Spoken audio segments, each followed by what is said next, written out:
Welcome to my channel. Please subscribe my channel and press the bell icon. Hello everyone, welcome back to my channel. So guys, आज का जो topic है बहुत ही important है और ये बहुत ही डाउटफुल टॉपिक है। मैं देखा हूँ कि बहुत सारे स्टूडेंट को ये इसका जो फंडा है अब तक क्लियर नहीं है। तो आज का जो टॉपिक है ये है कि what is sponsorship and how to get it in merchant navy. तो मैं आपको इसी वीडियो में बताऊंगा कि स्पॉन्सरशिप आपको कैसे मिलेगा और ये एक्चुअल में होता क्या है स्पॉन्सरशिप। तो देखिए, स्पॉन्सरशिप क्या होता है कि किसी कंपनी, किसी शिपिंग कंपनी, मैं मर्चेंट नेवी से बात कर रहा हूँ, तो किसी भी शिपिंग कंपनी आपको स्पॉन्सर कर रही है कि आपके जो ट्रेनिंग, आपका जो कोर्स होगा, जो आपका थियोरेटिकल कोर्स होगा, उस कोर्स के बाद आपका जो प्रैक्टिकल ट्रेनिंग टाइम आप उस कंपनी में कर सकते हैं फ्री ऑफ कॉस्ट। ठीक है, प्लस आपको ट्रेनिंग के टाइम पे आपको सैलरी मिलेगा और आप फिर ट्रेनिंग कंप्लीट करने के बाद भी आप उसी कंपनी में सेल कर सकते हैं। ये है मेनली स्पॉन्सरशिप का मेन फंडा। मतलब आपका जॉब फिक्स है। अगर आपको किसी भी कंपनी का स्पॉन्सरशिप मिलता है मतलब आपका जॉब फिक्स है।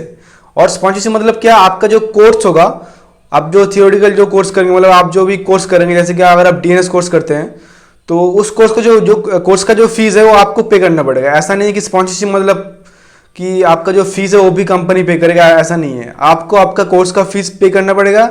बट फिर कोर्स के बाद आपका जो प्रैक्टिकल ट्रेनिंग होगा, जिसको हम लोग बोलते हैं कैडेटशिप, वो आप उस कंपनी में फ्री ऑफ कॉस्ट कर सकते हैं, प्लस उस टाइम पे आपको सैलरी मिलेगा। तो ये हो गया मेनली स्पॉन्सरशिप का फंडा। तो अभी आपको जानना चाहिए कि स्पॉन्सरशिप किस किस कोर्स में मिलता है। तो बता दूं कि स्पॉन्सरशिप बस एक ही कोर्स के लिए मिलता है, वो है आपका डीएनएस कोर्स। ठीक है, बहुत लोग पूछता है कि सर मुझे जीप रेटिंग के लिए स्पॉन्सरशिप कैसे मिलेगा, मेरिन इंजीनियरिंग के लिए स्पॉन्सरशिप कैसे मिलेगा। ऐसा कुछ नहीं है, बस डीएनएस कोर्स के लिए स्पॉन्सरशिप होता है, बस एक ही कोर्स के लिए। और बाकी जो कोर्सेज है आपका BSc nautical science, GP rating और आपका बीटेक मेरिन इंजीनियरिंग, ये सब कोर्स के लिए क्या होता है कि आपका होता है कॉलेज प्लेसमेंट। ठीक है, आप किसी कॉलेज में एडमिशन लेते हैं, फिर आप जब लास्ट में रहेंगे तो लास्ट सेमेस्टर में उस टाइम पे आपका होगा कॉलेज प्लेसमेंट। मतलब आपके कॉलेज में बहुत सारे कंपनी आएगा, तब फिर आप कंपनी का एग्जाम देंगे, उसका जो भी प्रोसेस है, सीबीटी टेस्ट, फिर इंटरव्यू, उसके बाद आपको अगर वो कंपनी अगर आपको सिलेक्ट करती है तब आपको कॉलेज प्लेसमेंट मिलेगा। ये हो गया आपका BSc nautical science, BTech marine engineering and GP rating, ये सब कोर्स के लिए। और स्पॉन्सरशिप बस आपके पास डीएनएस कोर्स के लिए होता है स्पॉन्सरशिप। और इसका प्रोसेस क्या है और आपको ये कैसे मिलेगा, जैसे कि हर साल होता है आर्मी एग्जाम 2 बार। ठीक है, एक होता है आपका 1 जुलाई में होता है और एक होता है आपका जनवरी में। तो हर बार आर्मी के पहले, आर्मी के 1 से 2 महीने पहले हर एक जो भी स्पॉन्सरशिप कंपनी है, जैसे कि आपका Anglo eastern, great eastern, MSc, Williamson, SCI, ठीक है, ये सारा स्पॉन्सरशिप कंपनीज अपना फॉर्म निकलता है। ठीक है, आर्मी से पहले। और आर्मी से पहले आपको उसका एग्जाम में बैठना पड़ता है। अगर आप डीएनएस कोर्स करते हैं तभी, अगर आप BSc nautical science, BTech marine engineering और जीपी रेटिंग कर रहे हैं तो आपके लिए स्पॉन्सरशिप एग्जाम नहीं है। अगर आप डीएनएस करते हैं तभी आप स्पॉन्सरशिप का फॉर्म भरेंगे और आर्मी के पहले ही आपका जो स्पॉन्सरशिप एग्जाम होगा वो हो जाएगा। उसमें भी प्रोसेस है, आपका पहले होगा सीबीटी टेस्ट, मतलब आपका कंप्यूटर बेस्ड टेस्ट होगा, फिर आपका होगा इंटरव्यू, फिर आपका होगा साइकोमेट्रिक टेस्ट, फिर आपका होगा मेडिकल टेस्ट। ये सब अगर आप पास कर जाएंगे तब आपका स्पॉन्सरशिप एग्जाम क्लियर है। उसके बाद आपको कंपनी से एक स्पॉन्सरशिप लेटर मिलेगा, मतलब आपको उस कंपनी का स्पॉन्सरशिप मिल गया। उसके बाद क्या होगा कि उसी कंपनी आपको उसके साथ जो भी कॉलेज का टाई अप है उसी कॉलेज में आपको भेजेगा कोर्स करने के लिए। बट आपको उस कोर्स का फीस देना पड़ेगा। ऐसा नहीं कि आपको मतलब फ्री ऑफ कॉस्ट आप कोर्स कर सकते हैं, ऐसा नहीं, आपको कोर्स का फीस देना पड़ेगा।